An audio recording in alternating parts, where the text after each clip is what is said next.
Power વયો ગયો power નહીં થાય ભાઈ જાઓ ચાંદો ગયો ચોકમાં ઘાયલ ચાંદો ગયો ચોકમાં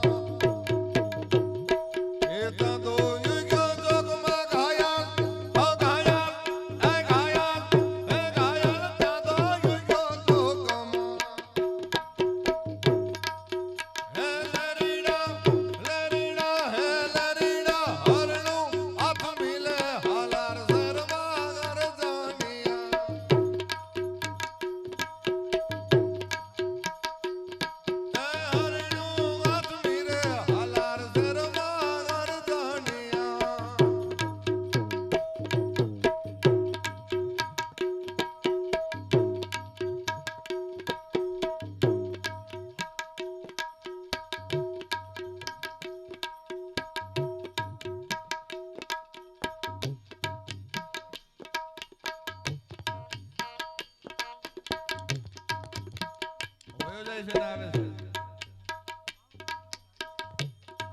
ત્યાંથી હલી જતું લાગે ભાઈ આ અહીંયા પગ બધા મુકતા હશે એમાં કઈ હલી જતું હશે જો હા અહીંયા જ બોર્ડ છે ભાઈ એલા ભાઈ થોડાક છેટા રહેજો હા થોડા છેટા વયા જાઓ ભાઈ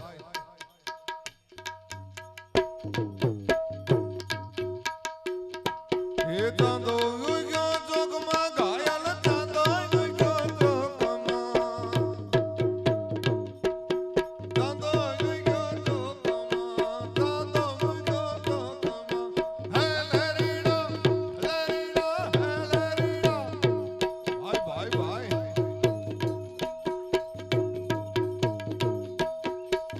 વાહ વાહ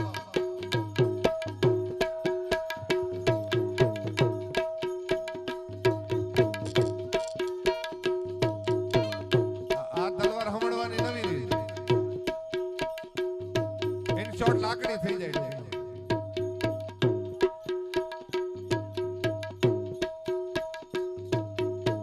ભાવેણા શેરની ભાવનગર ગામની અરે રગલ ભેલડે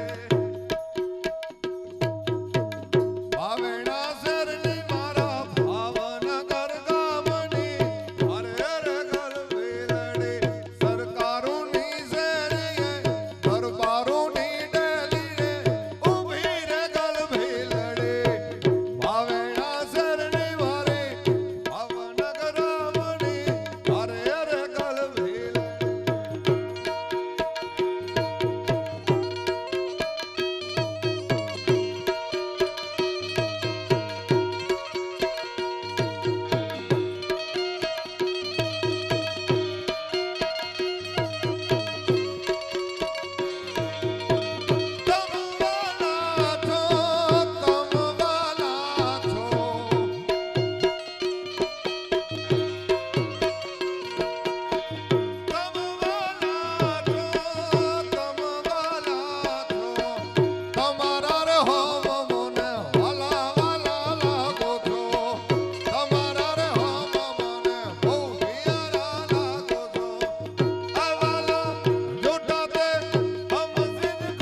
બરોબર ભાઈ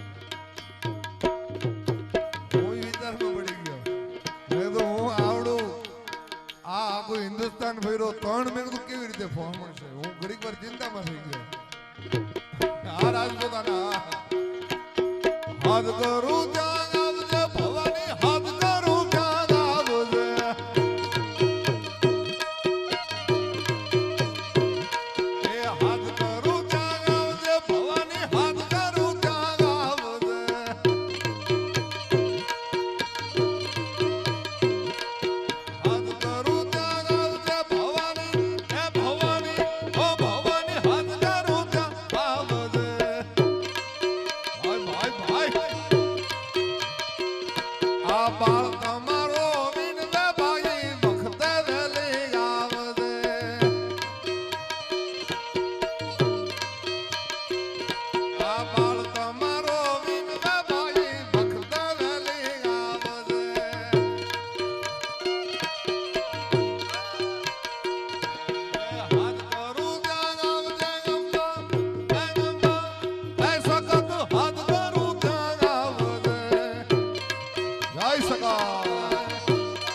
જય સકા હાથ કરું ત્યાં આવજે શક્તિ હાથ કરું ત્યાં આવજે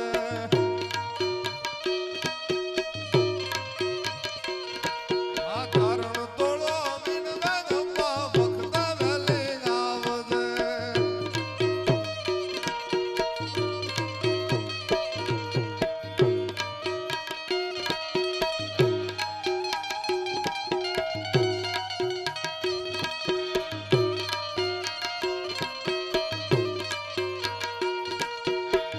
ખોડિયાર છે જોગ માયા રે ગણ ધરાવાલે ખોડિયાર છે જોગ માયા ખોડિયાર છે જોગ માયા રે ગણ ધરાવાલે ખોડિયાર છે જોગ માયા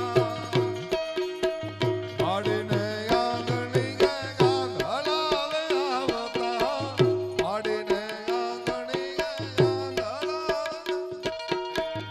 બધા બેન દીકરીઓને બધાને વિનંતી કે કેબીનું આમંત્રણ છે કે બધા રમવા માટે ઈ સાઈડ આ સ્ક્રીનની સાઈડ રમવા માટે સૌ પધારે હા સ્ક્રીનની ઓલી સાઈડ ને હા એમને રમાડવા છે હા હા હા હા હા હા હા હા ભરત તારો વારો આવી જશે હો બાપ ભરત અમારી જે સેવા કરી છે ભાઈ ઓહો ભરત જેવી સેવા કોઈની ન થાય અમને જે પોરોથી જમાડતો કંદરભાઈની રેસ્ટોરન્ટમાં આવી જા કાન તારી મોરાલી ને મોહીને ગરબો ઘેલો કીધો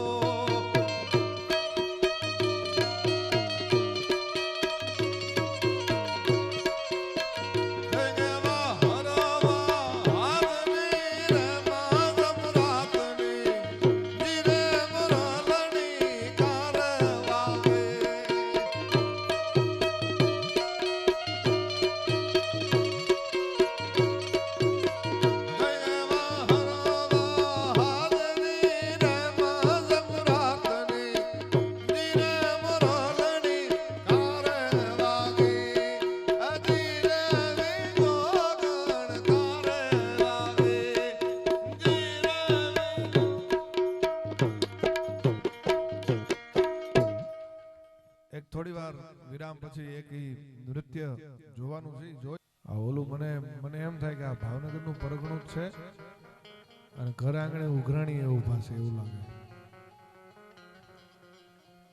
બેહી જાઓ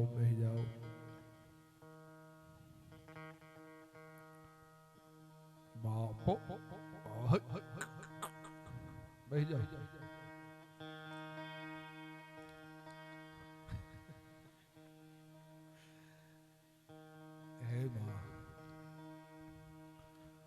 રામ કૃપાએ રોજ દિવાળી અને જેને રંગ ના ટાણા રે રે રે રે રામ કૃપાએ રોજ દિવાળી અને જેને રંગ ના ટાણા રે એ કામ કરે ગે કોઠીએ કદી ખૂટે નહીં દાણા રે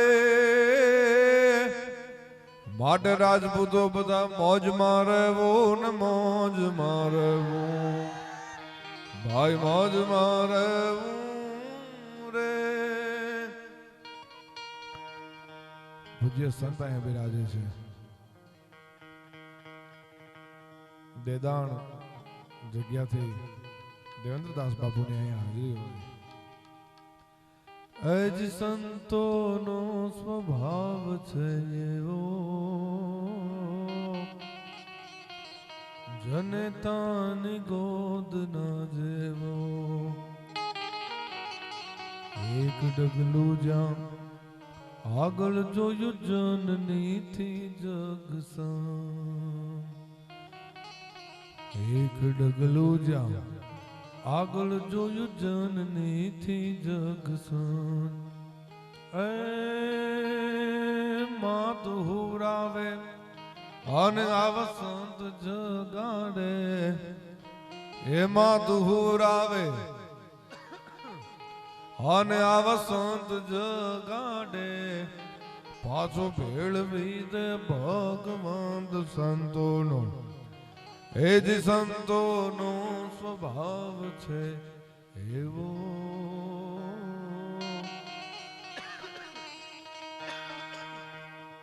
જનતાની ગોદના જેવો પણ દીકરી બાઓની હાજરી હોય. કવિદાદની એક કવિતા યાદ આવે. દીકરીઓ બેઠા છે એટલે એક હું દીકરી માટેનો પ્રસંગ કહી દઉં. બાપ અને દીકરીનો સંબંધ શું? દીકરી કોને કહેવાય? દીકરી કોને કહેવાય સાહેબ? મારા ફળિયાના વડલા કેરી ડાલે ઓલો હિચકો હિરલે ફર્યો અને પંખીડા આવીને ઉડી જાય. એ પછી મારું ઘર આખું સુમસાન થઈ ગયું છે. મારું ઘર મને કડવા ધોડે છે. બેટા બેની તારો બાપુ હે બાપુ એવો હાથ મેં ગુંજામાં ભરી રાખ્યો અને જ્યારે આવે છે તારી બહુ યાદ એ જ્યારે આવે છે તારી બહુ યાદ એને છાનો છાનો ચાખ્યો રે. સત્ય ઘટનાનો પ્રસંગ યાદ આવે. એક દીકરી, મારો મિત્ર રાજુ, જેનું નામ રાજપાલ છે. હમણે એક મારો મિત્ર મળ્યો, અમે સ્કૂલમાં હારે ભણતા હતા.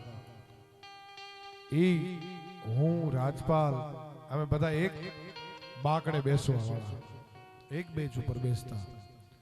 રાજપાલે મને અને મારા બાપુને કરેલી વાત. રાજપાલ અત્યારે ટેક્સી નો વ્યવસાય સંભાળે છે અને એને બબે ટેક્સી છે.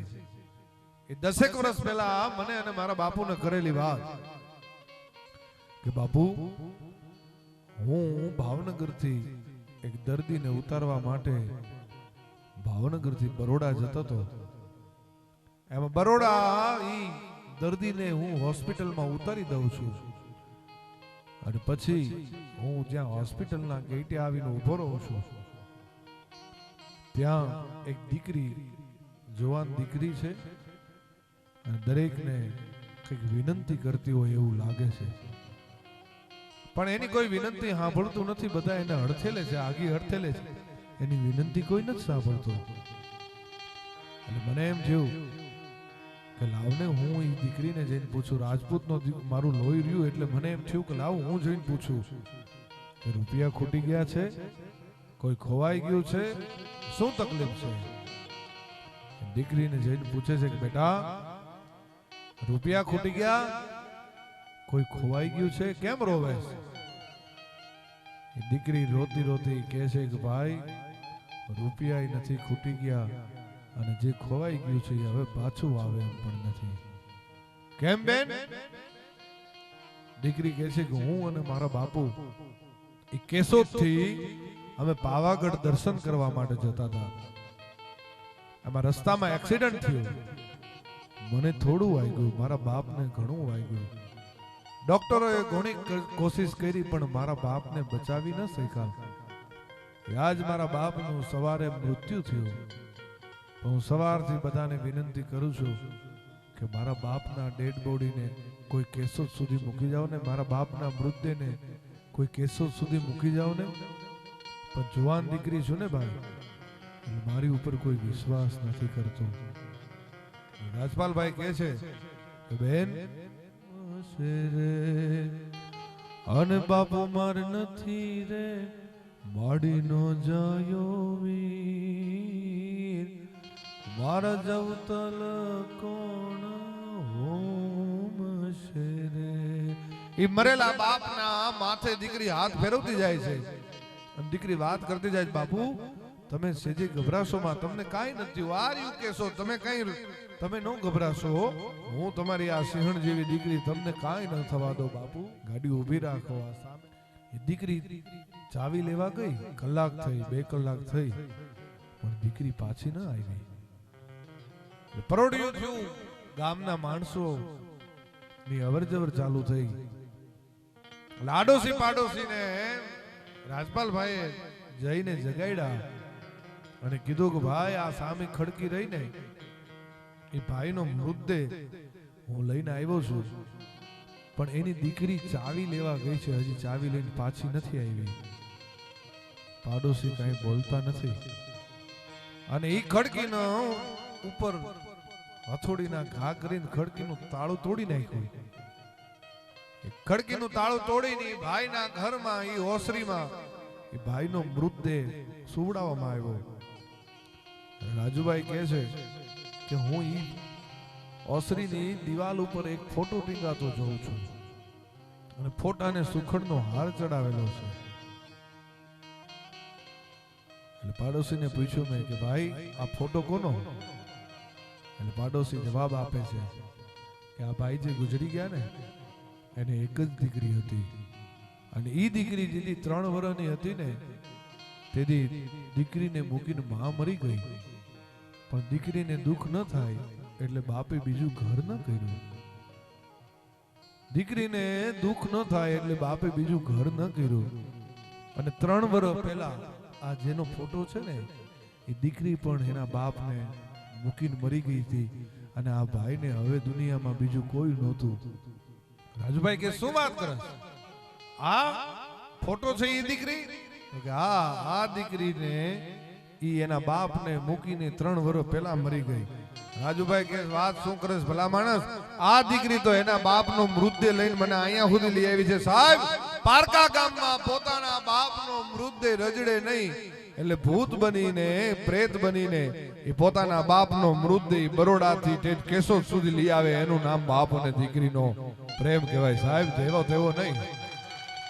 ત્યારે કવિ દાદની કવિતા યાદ આવે કે કાળજા કેરો કટકો મારો એ હાથથી છૂટી ગયો, કાળજા કેરો કટકો મારો હાથથી છૂટી ગયો, જાણ મમતારું વે જેમ વેળુમાં, એ મમતારું વે જેમ વેળુમાં વીરડો ફૂટી ગયો, કાળજા કેરો કટકો મારો અને લૂંટાઈ ગયો મારો લાડ ખજાનો. એ કવિ દાદ કે હું જોતો રહ્યો, એ જાન લઈ મારો જાન લઈ, આજ જાન લઈ એ મારો જાન લઈ, આ તો સુનો માંડવડો, કાળજા કેરો કટકો મારો. પણ વધુ આપણે કરુણ વાતાવરણ નથી બનાવવું. દીકરી કોને કહેવાય સાહેબ? બાપ યુદ્ધના મેદાનમાં યુદ્ધ ખેલવા જાય છે. સાદા તોડી ગયા પાંજરા વાળા હાકો લેથી બાગ જટા બાગ બોલી ગામાડામાં થઈ ગયા હાક બાગ ત્યાં તો જટા સીધા મુજે આળા પછોટા પે નાગ જાણે કટાસ માન ટટા જમી વાળા તાગ અહીંયા જાળા ફાળા તેગ વાળા પ્રલે કાળા વેર જગ પાડ વાળા રંગ કાળા રંગ તાળા ફટ ફોજાળા મોઢેના માથે વાદળ ડારા નોર ત્યાં તો પડે બંદૂકારી વાગારણ તો ત્યાં તો કેકાના ડણકી ડણી ઠડકી ઉઠી ગયા રોગ ડણકી મામલા સુરા કરે માર માર. યુદ્ધમાં જવા માટે ઘોડી ઉપર બાપ નીકળે છે ઘરેથી. ત્યાં દીકરીએ બાપને ઉભો રાખ્યો છે, બાપુ એક કામ કરશો? બોલો બેટા. કે હું અને મારી બેનપણી એ ઢીંગલા પોતિયાની અમે રમતે રમીએ છીએ. એટલે બાપને એમ થયું કે દીકરીને એમ છે કે હું શહેરમાં હટાણું કરવા જાઉં છું, પણ હું હટાણું કરવા નહીં, હું તો યુદ્ધ ખેલવા જાઉં છું. એ દીકરીને ખબર નથી લાગતી. બાપુ મને ખબર છે કે આપ યુદ્ધે જાઓ છો, પણ હું ઢીંગલા પોતિયાની રમતે રમું છું. મારા ઢીંગલા ઉપર માથું નથી. એકાદા દુશ્મનનું માથું લઈ આવજો ને તો મારા ઢીંગલા ઉપર એનું માથું થઈ જાય. ઈ દીકરી હોય, ઈ રાજપૂતાણી હોય, હરિયલ ઘરે ન હોય અને ફળિયામાં ગુજરડા ફરે, એને વયની વાટું નોય કેર બચાને કાગડા.